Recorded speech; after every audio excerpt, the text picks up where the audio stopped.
welcome to a brand new episode of The Cover, a show where we share with all our viewers a sneak peek into the latest issue of your favorite Business Today magazine.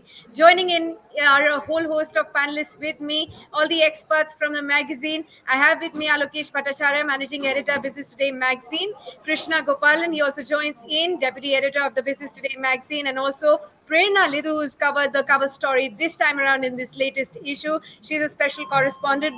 Welcome all the panelists and thank you so much for taking the time out. Prerna, let me start off with you because you've written the cover story. The timing looks very important too because this is the time when we are talking about a whole lot of transformation and the evolution into the electric vehicle space as well. Help us understand, what does Maruti Suzuki's reinvention recipe really look like? Because this was a space that, all our parents have grown up with their first cars being Maruti Suzuki, and now the young generation is only looking at more power, sleek looks, chic looks as well, and amid this electric vehicles journey too. So what does the reinvention recipe look like? When I talk about the story, when I get into the story, I've compared Maruti's reinvention strategy to perfecting a lemonade. Why? Because lemon needs two key ingredients, which is lemon and water. You can't mess with the two. It has to be the right balance.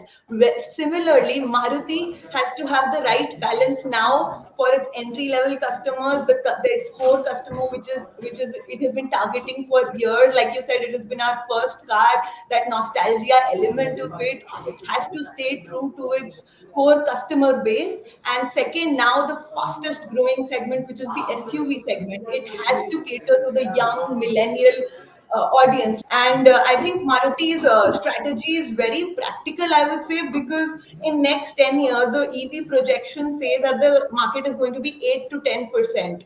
Maruti is looking at that 90% of the market. Fine, you're saying that 10% will be EVs, but what about the 90%? That market also has to grow sustainably. So Maruti is in fact looking at other sustainable alternative options like CNG, even biofuel, hydrogen and whatnot. There can be so many options for a heterogeneous market like India. So we really have to watch out for what the company does, because it is in a way influencing the auto industry on the whole. Absolutely. So, what do you see is the future of sustainable mobility for a heterogeneous market like India? Of course, for SUVs and premium segment, EVs will work very well, and eventually the market has to go there. But a car maker who wants to be successful in India has to understand that there has to be different market strategies for different cohorts. And if a car maker gets it right, I think they'll be successful in every strata. I think that is the future of mobility in India. It has to be CNG for the entry level or different hydrogen biomass technologies that can be replicated in other global markets as well. So I think it's a very interesting time ahead for the auto industry. Absolutely, Prerna. So, very well put. In this very highly competitive industry, we have to see the way Maruti really goes ahead. I want to ask Alokesh and Krishna that would you really consider a Maruti car going forward from here in the ways the world has been transitioning into the EV world, because it's been a trusted car for the older generation. For the younger generation, it's all about pace, modern technology.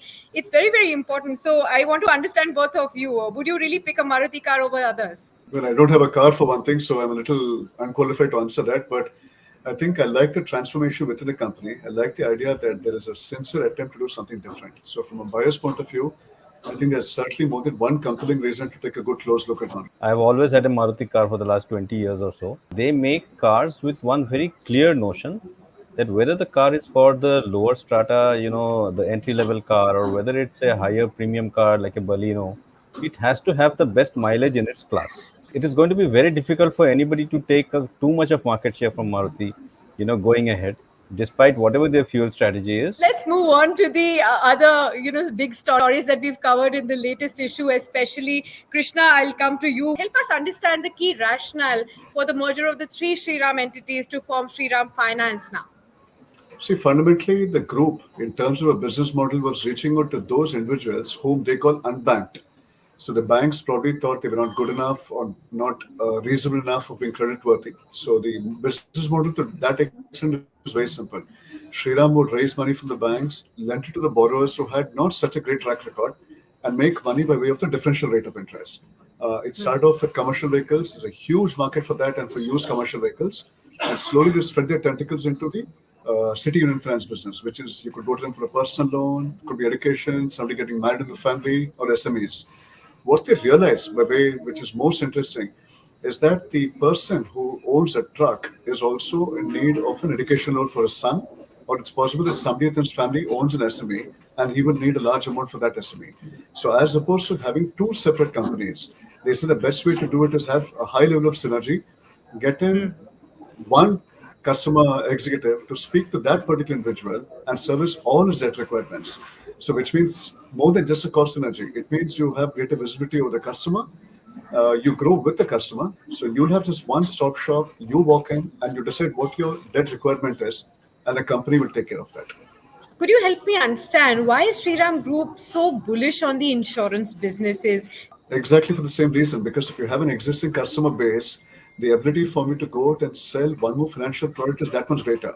It's like somebody coming to you and saying, do you want a car? I'll fund it. Do you have a commercial vehicle? I'll fund it. Is there somebody getting married in your home? I'll fund it. So insurance just becomes one more branch in that large tree. Okay, with that, Alokesh, let me come to you. The Business Today magazine, the latest issue, also covers the business confidence survey as well. Could you help us understand with the latest insights from this quarterly review that you've done?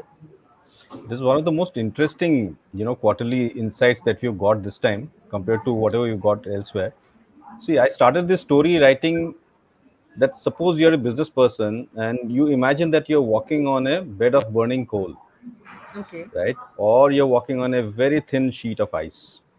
What is it? What's the feeling that goes through your mind? That you feel scared, but Yeah. you scared because of the risk and the danger, but you also feel a bit of thrill, a lot of exhilaration about if you can get through this, right? So the index this time is somewhat like that, with so many challenges around us. Yet you will be surprised to know that the index this time is at 55.2, which is the highest in 7 years. In this survey, we asked people what do they feel about what has happened in the quarter that's gone by, so that's Yeah. Jan to March, and what do they feel about business prospects in the coming quarter, which would be the first quarter of FY23, right? So in the first, for the prediction for the first quarter of FY23 is even more positive than what has gone by in the previous quarter, which we Okay. found very surprising. With so many challenges facing our economies and businesses, why is the business confidence index showing this kind of a reflection? The real economy and the stock market economy as such are different, right? Similarly, the real economy and the economic numbers, parameters, inflation going up, XYZ, those really don't matter so much to the businessman if his profits are increasing. Now, if you look at the results, the results that have been coming in so far, we are at double-digit growth in terms of revenues as well as profits. Why will a businessman not be confident? SMEs are very confident about the coming quarter, regardless of the challenges that we have. So while we may all paint a gloomy picture about the war and all the inflation and all the other negative sentiments around us, businesses are not so they're not feeling so Absolutely. bad. There is silver lining amid all the dark clouds Yeah. here, absolutely displayed by the Business Confidence Index and survey. Very, very interesting insights. So, I'd like to thank all of you panelists on that note for sharing with us all the wonderful insights that you have in the latest issue. I'm sure all our viewers are very, very interested in grabbing their copies. It's already out on the stands. Please do hurry up in case you've still not got your copy and go out there and grab it, because this is going to be talking about a whole lot of transformation that the world around us is facing in the electrical vehicle space, in the auto industry, and the business confidence as well. Thank you so much, everybody, for sharing all your thoughts.